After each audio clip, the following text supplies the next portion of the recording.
Assalamualaikum sahabat tercinta, selamat datang kembali di Inspirasi Bu Nurul.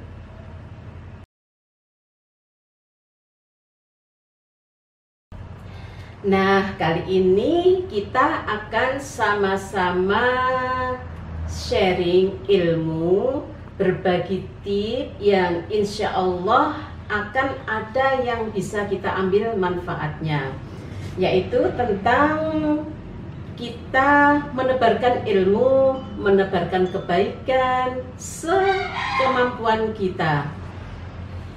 Di antara kita mungkin sudah banyak yang kita mengikuti kajian di mana-mana, kita hadir di majelis-majelis ilmu, dan tentu saja sudah banyak yang kita dapatkan dari majelis-majelis ilmu tersebut. Nah, dan sebagian insya Allah sudah bisa kita amalkan, sudah bisa kita lakukan setiap hari menjadi amalan keseharian kita. Nah, pertanyaannya, apakah sebatas itu kita menerima kemudian kita amalkan? Nah, tentu saja tidak, bukan. Kita punya kewajiban juga untuk menebarkannya kembali kepada lingkungan yang lebih luas.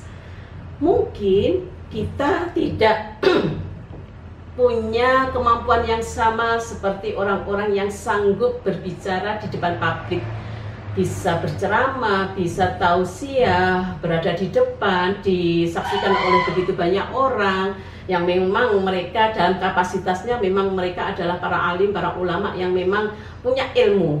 Nah, kita orang-orang biasa, tapi kita punya semangat untuk terus fastabiqul khairat melalui sama-sama menebarkan ilmu. Nah, gimana caranya untuk kita yang orang-orang biasa ini ingin berbagi ilmu tetapi kita malu berada di depan orang banyak?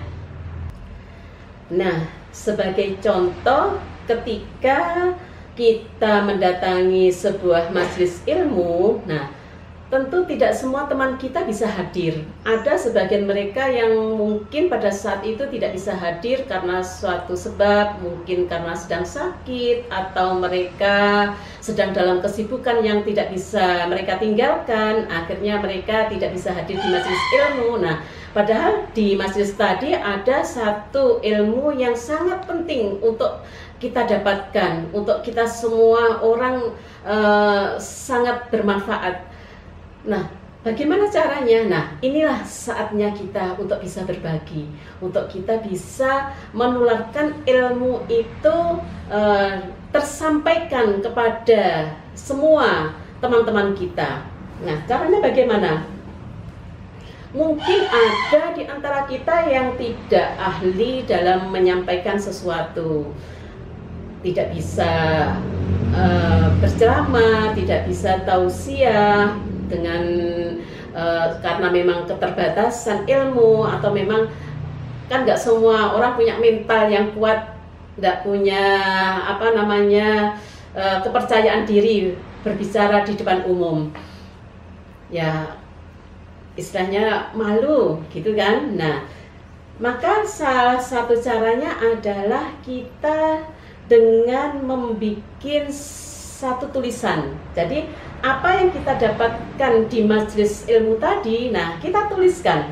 Kalau masalah istighfar yang biasa mungkin semua sudah hafal, seperti bacaan istighfar yang pendek, Astaghfirullahaladzim, Astaghfirullahaladzim, Astaghfirullahaladzim. Mungkin sudah hafal semua ya. Astaghfirullahaladzim alladzi la ilaha illa huwal hayyul qayyum wa atubu ilaih. Itu juga sudah sangat populer. Nah, ada juga istighfarnya Nabi Adam, yaitu Rabbana dzalamna anfusana wa illam taghfir lana wa tarhamna lanakunanna minal khosirin. Nah, tapi ada di antara istighfar tadi itu yang paling utama, paling agung. Namanya adalah Sayyidul Istighfar, rajanya istighfar. Dan Sayyidul Istighfar itu memang agak panjang, dan tidak semua orang begitu disampaikan masalah Sayyidul Istighfar ini langsung bisa menghafal. Karena seperti kita ketahui, di komunitas tertentu atau mungkin di daerah tertentu, dan kebanyakan memang seperti itu, orang-orang itu ngaji, datang ke majelis ilmu itu istilah Jawanya itu ngaji kuping. Ngerti tidak ngaji kuping? Ngaji kuping itu hanya sekedar mendengarkan dengan telinga. Jadi apa yang disampaikan diterima hanya dengan telinga. Jadi mungkin berusaha dihafalkan, diingat-ingat. Tapi pertanyaannya begini, sampai seberapa jauh mereka bisa menyimpan, bisa di samping memahami, menyimpan apa yang diterima tadi di dalam pikiran mereka untuk kemudian bisa diamalkan. Kalau memang kajiannya itu amalan yang disampaikan itu adalah yang agak panjang, kan tidak semua orang punya daya hafal yang sama. Ada yang memang gampang untuk menghafalkan sesuatu, tapi ada yang sangat sulit untuk menyimpan hafalan. Nah, kan bermacam-macam, tergantung dari kapasitas mereka masing-masing kan. Nah, kita bisa membuat satu tulisan. Nah, karena dengan tulisan ini kita bisa melafalkan secara betul, sesuai dengan kalimah-kalimah yang diajarkan oleh Rasulullah. Nah, kemudian dari tulisan ini kemudian kita perbanyak. Nah, contohnya seperti ini. Ini sudah menjadi kebiasaan kalau dalam satu acara ada satu bahasan, ini memang kemudian saya senantiasa iringi dengan tulisan untuk membantu para hadirin yang menyimak supaya mereka tuh lebih paham dan kemudian bisa nempel dan kemudian bisa diamalkan. Alhamdulillah. Nah, ini contoh seperti ini, Sayyidul Istighfar. Nah, agak panjang saya bacakan ya.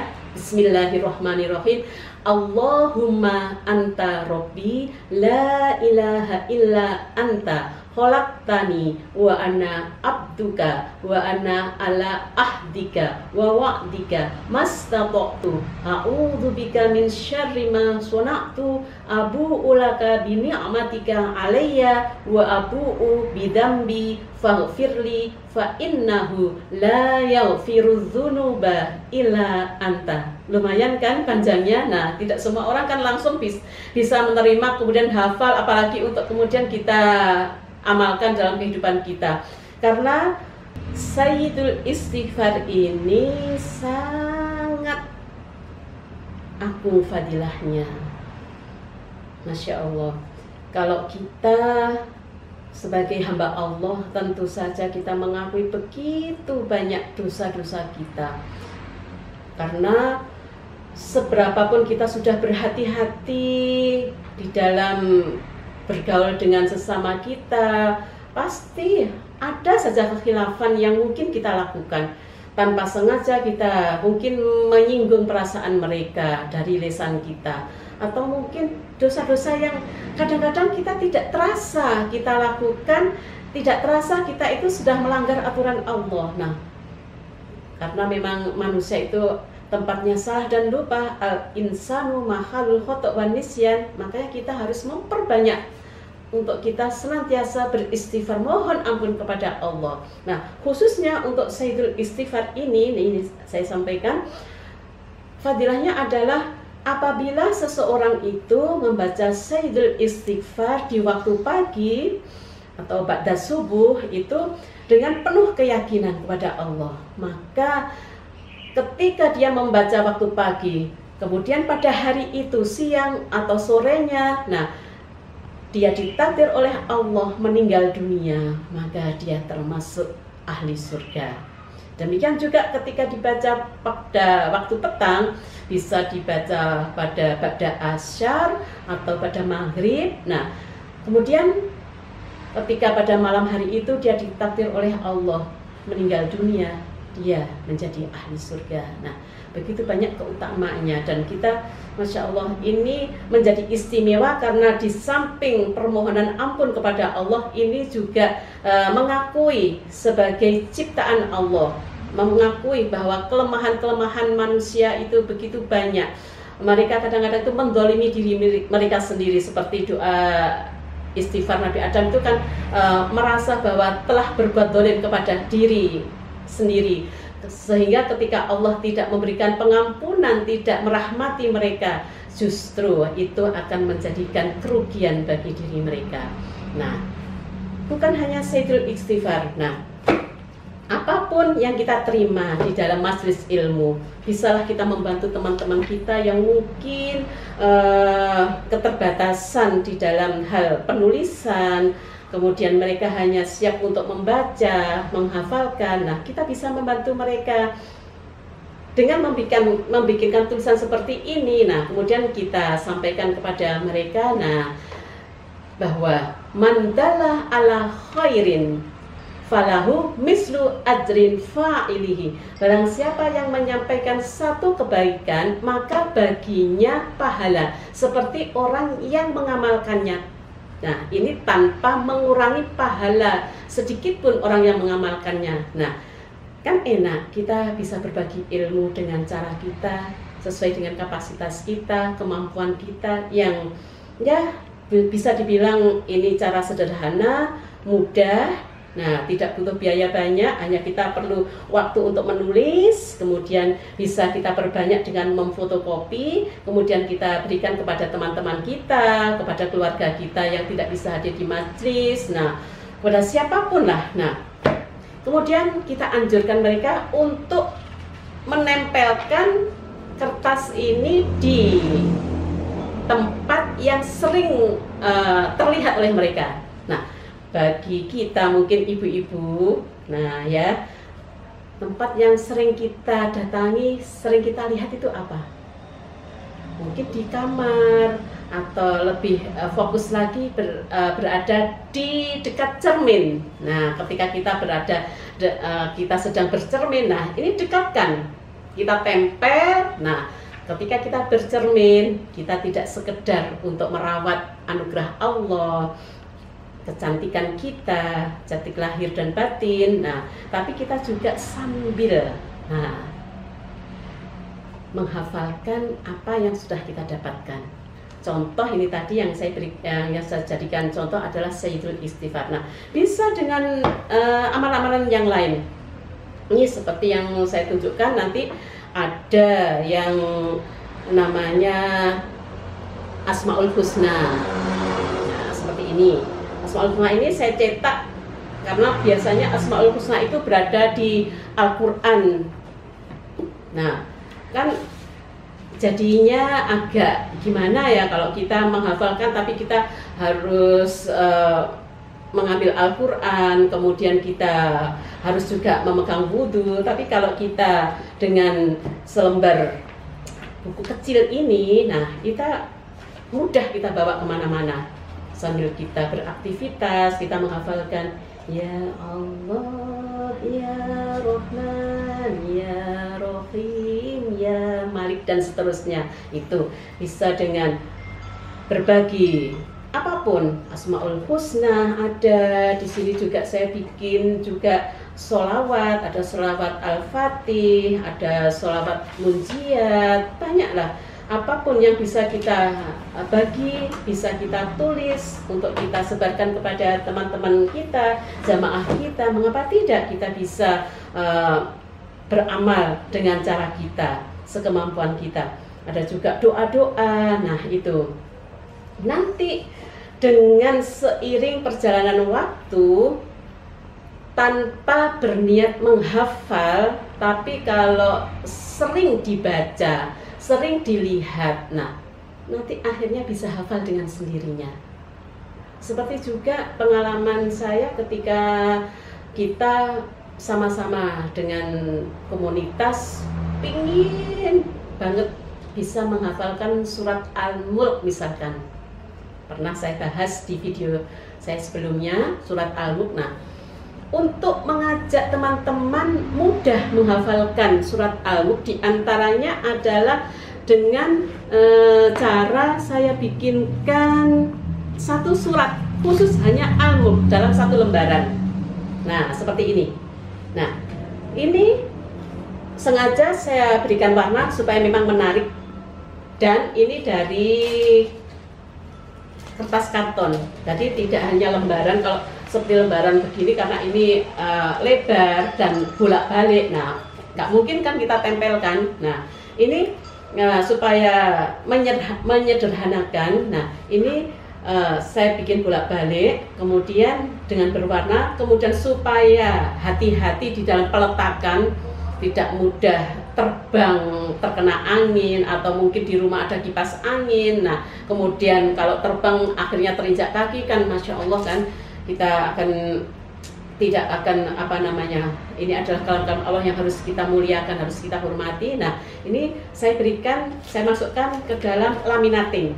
Nah, ini pengalaman dari teman-teman setelah mendapatkan lembaran seperti ini dibawa kemana-mana, mungkin hanya dilipat jadi segini. Nah, kemudian dibawa kemana-mana, di perjalanan, dalam beraktivitas mereka, nah sambil mengerjakan sesuatu yang lain, nah sambil melihat. Nah, dalam waktu yang tidak berapa lama ternyata dengan kemudahan yang dengan cara kita yang kita buat ini ternyata lebih mempermudah untuk belajar, lebih mudah untuk menghafalkan. Nah, ini bertahap, ada surat Al-Mulk, nanti ada lagi saya bikinkan dengan warna yang lain, ini adalah surat Al-Waqiah. Nah, kemudian juga biasanya itu di dalam jamaah itu ada sesuai dengan hajat sohibul baitnya masing-masing. Ada yang tasyakuran untuk kelahiran putra mereka, ada yang tasyakuran untuk pengantin, ada yang macam-macam lah. Nah, itu kita sesuaikan. Untuk tasyakuran kelahiran anak itu kita membuat satu surat khusus. Ini saya fotokopikan ini dengan surat Maryam, ada juga dengan surat Yusuf. Nah, ada surat Yusuf juga, surat Luqman dan sebagainya. Ini banyak ini. Nah, itu cara kita berbagi ilmu dengan cara yang sangat sederhana, mudah, tapi bisa mengalirkan pahala bagi diri kita. Karena memang tidak semua orang punya kemampuan untuk bisa berbicara di depan publik atau di depan orang banyak. Nah, karena ini saya sampaikan kenapa kita sama-sama menularkan ilmu ya. Ketika pada satu kesempatan saya bertemu dengan jamaah, itu ada satu yang kemudian di hari yang lain berikutnya itu bilang kepada saya, Bunda, yang kemarin itu saya tulis kemudian saya berikan kepada saudara-saudara saya, Bunda boleh ya? Nah, tentu saja. Nah, ini memang yang menginspirasi kenapa saya berbagi menyampaikan tips sederhana ini. Cara sederhana bukan berarti itu adalah amalan yang tidak berarti, tapi justru dengan amalan sederhana tetapi kita dasari karena niat baik kita ingin mendapatkan fee atau pahala yang mengalir untuk diri kita. Ketika orang lain mengamalkan apa yang kita berikan, nah insya Allah itu akan menjadi tabungan akhirat kita juga. Alhamdulillah, mudah-mudahan bermanfaat. Silahkan berbagi sesuai dengan kapasitas kita, sesuai dengan kemampuan kita. Assalamualaikum warahmatullahi wabarakatuh.